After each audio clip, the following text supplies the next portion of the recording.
Oke ya. Kemarin kita sudah bahas tentang jenis-jenis jaringan komputer ya. Ada LAN, ya, ada MAN, ada WAN, ada internet dan juga wireless LAN. Ya. Kita hari ini masuk ke topologi jaringan.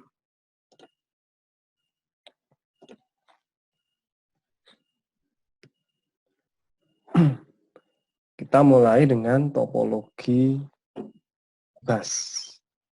Ya. Topologi bus di sini sering juga disebut dengan topologi backbone, ya, di mana ada sebuah kabel yang dibentangkan, kemudian beberapa komputer dihubungkan pada kabel tersebut. Nah, ini contoh dari topologi bus. Nah, jadi di sini ada kabel dibentangkan, ya. Kemudian di sini klien-kliennya dibagi dengan simbol atau node-node yang ada. Nah, yang jelas ada beberapa kerugian dan juga ada keuntungannya. Nah, di sini disebutkan sinyal ke segala arah. Jadi sinyalnya ke segala arah. Sehingga sering terjadi bentrok atau sering terjadi tabrakan data. Di sini ada server, ini klien. Jadi di sini sinyalnya ke segala arah. Mengakibatkan sering terjadi bentrok data. Kemudian keuntungan dari topologi bus itu hemat kabel. Nah,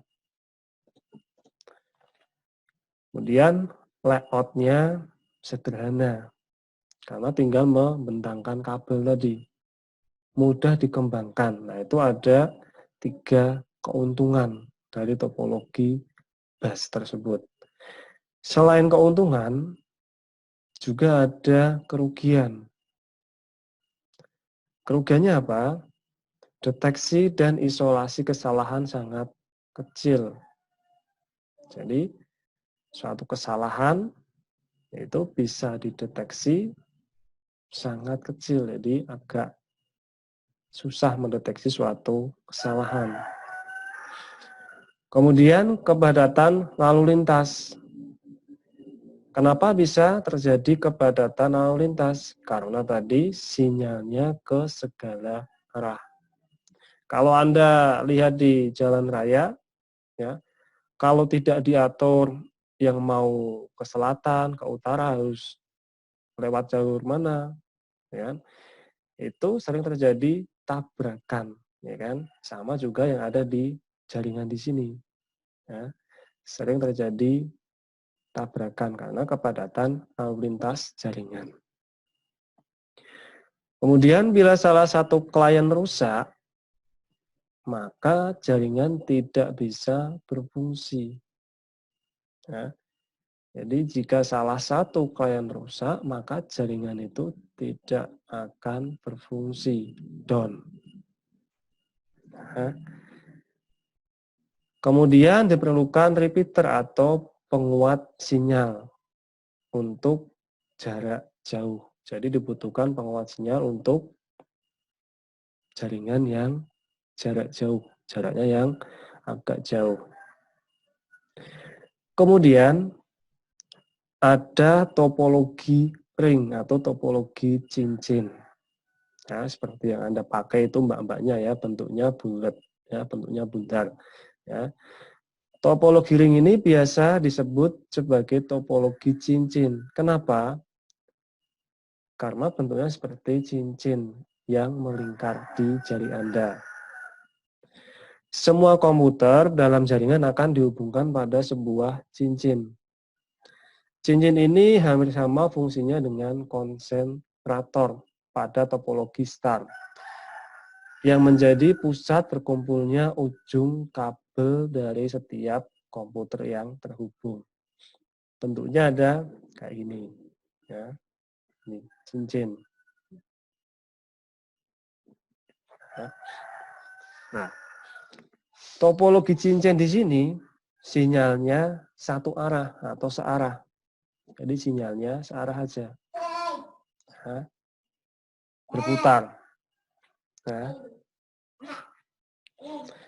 kemudian keuntungan dan kerugian dari topologi cincin. Nah, keuntungannya masih hemat kabel ya, karena tinggal melingkarkan kabel sesuai dengan jaringan yang dibutuhkan. Kemudian peka akan kesalahan. Yang kedua, pengembangan jaringan lebih kaku. Kenapa pengembangan jaringan di sini lebih kaku? Karena kalau sudah dibuat berputar cincin, kabelnya berputar, ya kan? Kemudian dilakukan penambahan PC atau komputer, ya, maka akan mengakibatkan jaringannya rusak karena sudah saling terhubung. Jadi satu kabel tadi. Kalau mau mengembangkan memang agak susah. Nah, ini keuntungan dan kerugian dari topologi cincin.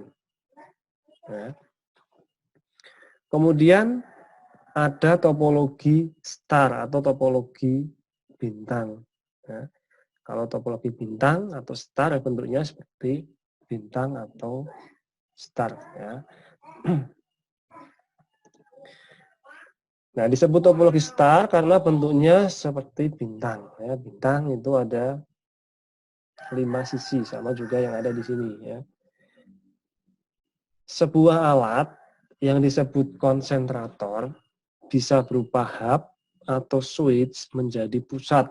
Hub atau switch itu yang kayak apa sih, Pak? Nah, ini contohnya di sini. Hub atau switch. Bentuknya kotak seperti ini ya. Di sini ada pot-potnya. Pot-potnya di sini nanti untuk hubungan dengan jaringan atau PC. Ya. Kemudian hub atau switch tadi menjadi pusat, ya, di mana semua komputer dalam jaringan dihubungkan ke konsentrator atau ke hub dan switch tadi. Kemudian ada juga keuntungan dan kerugian dari topologi star atau bintang ini. Ya. Keuntungannya apa? Keuntungannya adalah fleksibel. Kemudian pemasangan atau perubahan stasiun sangat mudah dan tidak mengganggu bagian jaringan yang lain. Kontrol terpusat, kemudahan deteksi dan isolasi kesalahan atau kerusakan. Kemudahan pengelolaan jaringan. Paling fleksibel, ya, karena kalau mau menambah PC, ya, tinggal dihubungkan ke hub atau switch-nya, ke port yang sudah disediakan oleh hub atau switch-nya tadi di sini. Ya, nih. Jadi kalau menambah, ya tinggal disambungkan ke hub di sini. Ya. Atau disebut juga konsentrator ini tadi. Kemudian pemasangan atau perubahan stasiun sangat mudah ya, sama ya tadi ya, tidak mengganggu bagian jaringan yang lain. Jadi kalau menambah PC atau komputer atau klien tidak mengganggu lainnya. Kemudian kontrol terpusat. Ya. Kemudahan deteksi dan isolasi kesalahan atau kerusakan. Kok bisa? Karena kalau terjadi kerusakan atau kesalahan, otomatis bisa dideteksi dengan mudah. Misalkan di sini terjadi kerusakan, oh di sini tidak mau connect dengan jaringan. Ya, berarti cuman klien yang ada di sini saja yang terjadi kerusakan yang lainnya tidak masalah. Ya. Jadi mudah untuk mendeteksi suatu kesalahan. Nih, ya. Kemudian pengelolaan jaringan. Selain keuntungan, ya, juga ada kerugiannya. Kerugiannya apa? Boros kabel. Perlu penanganan khusus. Kontrol terpusat atau hub jadi elemen yang kritis. Boros kabel jelas ya tadi, karena satu klien butuh satu kabel untuk hubungan dengan hub atau switch tadi. Nah, kemudian diperlukan penanganan yang khusus, ya, pengaturan lalu lintas jaringan di dalam hub tersebut. Kontrol terpusat atau hub jadi elemen kritis.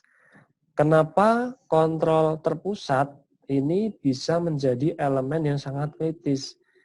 Karena jika hubnya sudah usang atau sudah tidak bisa digunakan, maka seluruh jaringan yang ada di situ akan tidak bisa berfungsi dengan baik karena kontrolnya terpusat di mana? Di hub ini tadi. Ya. Jadi hub menjadi elemen kritis di dalam topologi star atau topologi bintang. Tapi keuntungannya tadi fleksibel, penambahan, pengurangan, tidak terjadi salah. Ya. Kemudian ada topologi pohon atau topologi tree. Ya. Topologi pohon adalah pengembangan atau generalisasi topologi bus. Media transmisi merupakan satu kabel yang bercabang, namun loop tidak tertutup. Ya. Jadi kalau topologi pohon di sini, ya bentuknya sama dengan pohon. Di sini ada satu kabel utama. Cabangnya, ya, setiap cabang mempunyai konsentrator atau mempunyai switch maupun hub. Nih. Jadi tiap cabang ada hub atau switch-nya. Topologi pohon. Ya. Sekilas Anda melihat gambar yang ada di situ, ya, membutuhkan hub yang lebih dari satu setiap cabangnya. Yang jelas biayanya akan mahal. Ya. Biayanya akan menjadi mahal. Nah, kalau kerusakan terjadi di sini, ya, terjadi di sini, di atas ini, yang sini sama sini tidak akan menjadi suatu kendala. Tapi kalau kerusakan terjadi di kabel yang utama di sini, ya, kabel utamanya di sini ada suatu kerusakan, maka semua jaringan tidak akan berfungsi. Ya. Ya, jadi saya ulangin, kalau kerusakan terjadi di sini, atau di sini, atau di sini, ya, yang lainnya tidak akan berpengaruh. Tapi kalau kerusakan terjadi di kabel utama, ya, kabel utama di sini, maka berpengaruh oleh semua jaringan yang ada di situ. Ya, itu topologi pohon. Keuntungannya, ya, kliennya banyak, ya, bisa menambah klien. Ya. Kerugiannya apa? Semakin banyak klien, ya, maka jaringan menjadi lebih lambat.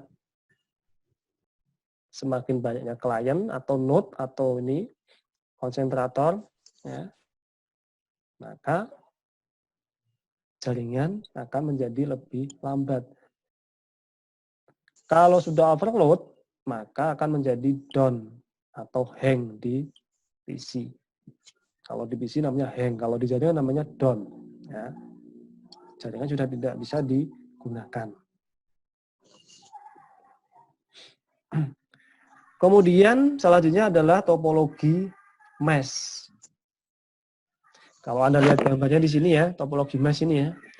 Ya, topologi mesh.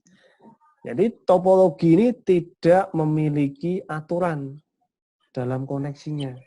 Ya. Jadi topologi mesh tidak memiliki aturan dalam koneksi. Topologi ini biasanya timbul akibat tidak adanya perencanaan awal ketika membangun suatu jaringan. Ya.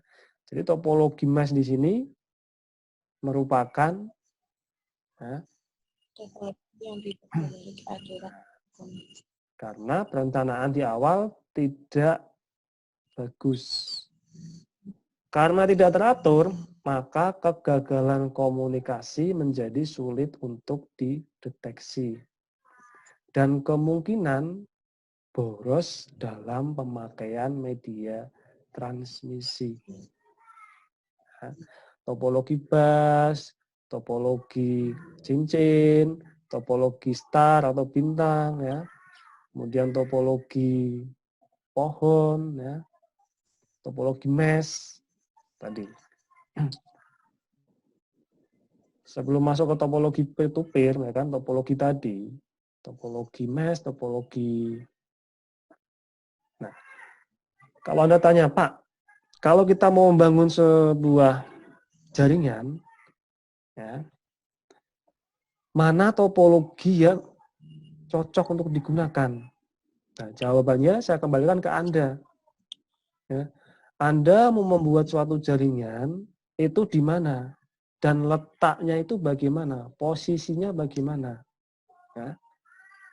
Dan budgetnya atau keuangannya itu seperti apa? Ya. Jadi semua topologi di sini bisa Anda gunakan tergantung kebutuhan Anda. Ya. Kalau cuma dipakai oleh beberapa, misalkan di rumah, ya pakailah topologi bus. Ya. Kabel utama, kemudian setiap kamar ya dikasih klien satu itu kalau memang bentuknya seperti rumah. Nah, kalau udah masuk ke perusahaan ya dilihat dulu perusahaannya bagaimana. Berapa lantai? 1 lantai, 2 lantai, 3 lantai, 4 lantai. Atau 1 lantai yang luas. Nah itu harus Anda rencanakan dari awal. Jangan sampai topologi mesh di sini ya. Sudah bikin jaringan, ternyata ada suatu kendala, penambahan atau apa ya. Jadi tidak beraturan nanti ya.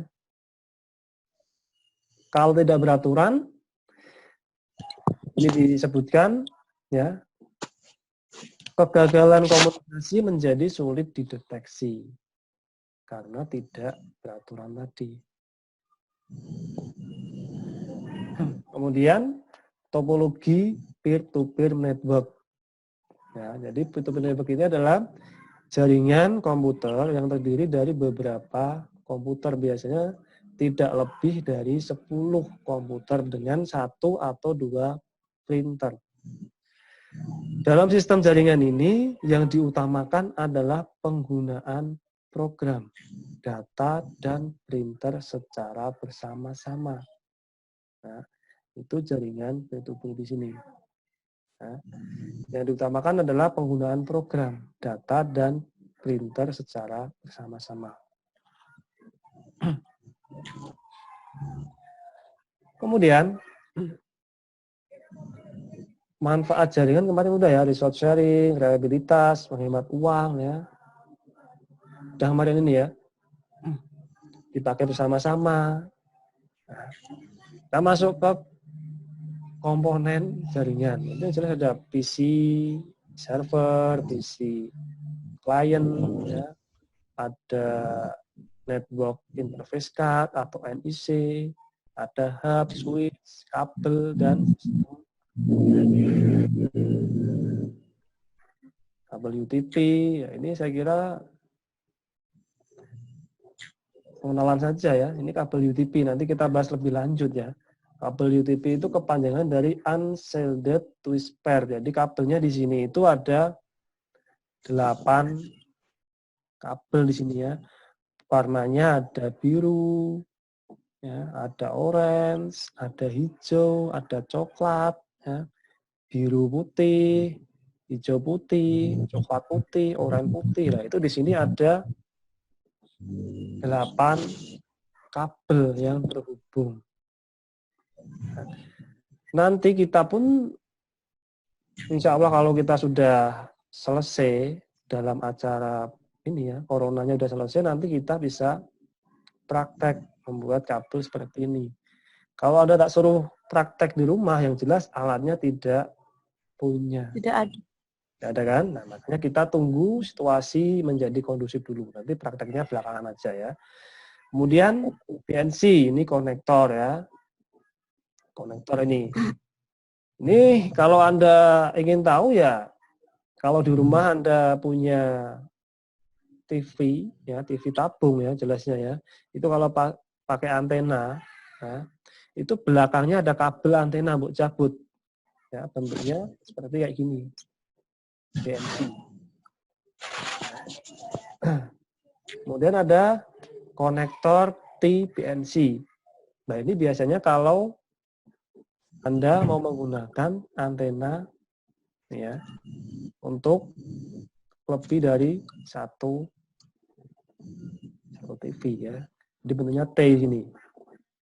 Kemudian kabel PNC. Nah, kabel nanti kita bahas lebih lanjut, fiberoptik ya, mahal, bandwidth lebar, hampir tidak ada resistansi, tak bisa ditap. Nah, itu beberapa jenis kabel, kemudian wireless, radio, dan inframerah.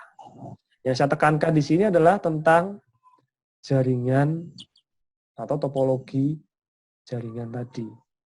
Ya, ada topologi bus, kemudian ada topologi cincin, ada topologi star atau bintang, ada topologi pohon, ya, ada topologi mesh. Nah, itu yang saya tekankan untuk pertemuan kali ini. Ya.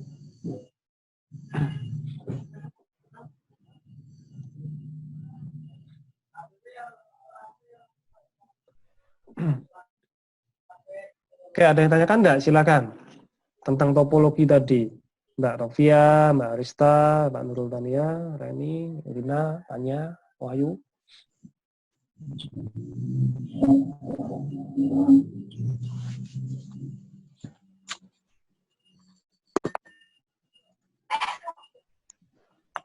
Tidak ada? Ya, ada yang tanyakan? Silakan kalau ada yang bertanyakan. Pak, mau bertanya. Ya. Untuk yang topologi pohon itu, yang maksudnya loop terbuka itu gimana ya, Pak? Loop terbuka. Coba kita lihat lagi ya. Loop yang terbuka. Oke.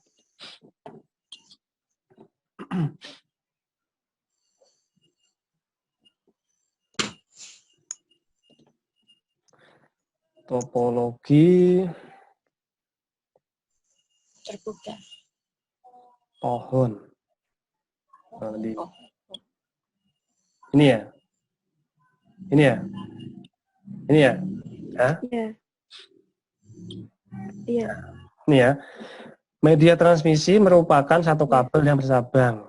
Namun loop tidak tertutup. Loop itu adalah, kalau dalam bahasa pemrograman adalah pengulangan. Ya. Kalau di dalam jaringan adalah penambahan. Ya. Jadi tidak tertutup berapapun penambahan PC yang Anda butuhkan. Ya. Jadi loop di sini adalah penambahan. Karena di sini Anda menambah hub berapapun tidak masalah. Anda menambah klien di sini sama dengan topologi bintang tadi. Ya, satu bintang di sini mau nambah di mana? Tambah sini satu, tidak masalah.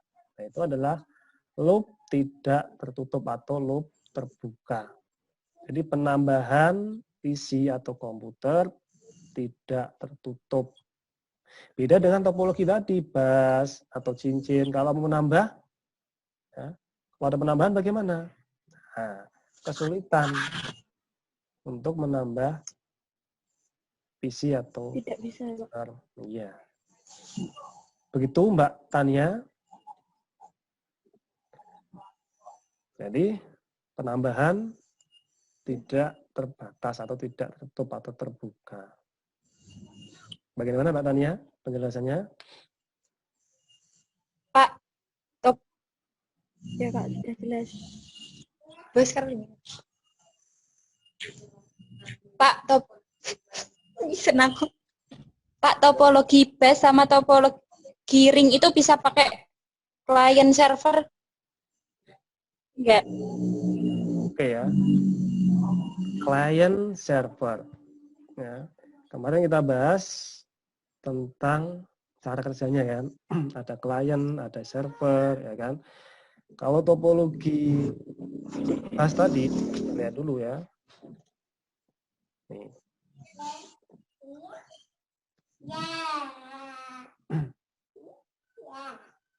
Nah, topologi bus untuk client server ya. Nah, client server itu biasanya digunakan pada jaringan nih, star atau cincin. Tapi kalau Anda tanya bisa enggak Pak? Bisa. Ya, bisa, tapi dengan catatan. Ya, dengan catatan, apa Pak catatannya? Penggunanya tidak lebih dari 10 ya. Ya, 5, 6. Karena konsep client server di situ sudah menggunakan hub atau switch. Ya, seperti yang ada di topologi star ini ya. Kalau ini mau menambah nggak masalah. Nah, tapi kalau di dalam ring atau cincin tadi, kalau mau dibuat topologi client server, bisa Pak, bisa. Tapi ketentuannya tidak lebih dari 10. 10 pun itu juga nggak bisa. 8 paling mentok ya. Karena kabelnya itu tadi, kalau Anda menggunakan kabel satu dipakai oleh banyak orang, ya biasanya akan cepat panas, down, cepat rusak. Nah, itu Mbak Rina Ardianti. Dari tadi kamu ngobrol terus. Coba sebelah kamu siapa itu? Kakak kamu ya?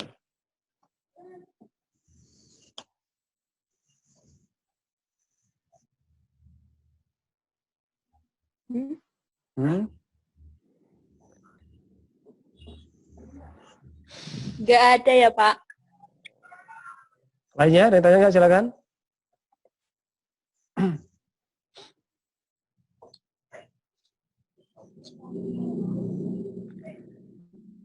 Saya akhiri dulu ya. Saya tutup dulu ya. Ya. Oke, sekian dari saya. Assalamualaikum warahmatullahi wabarakatuh. Assalamualaikum warahmatullahi wabarakatuh.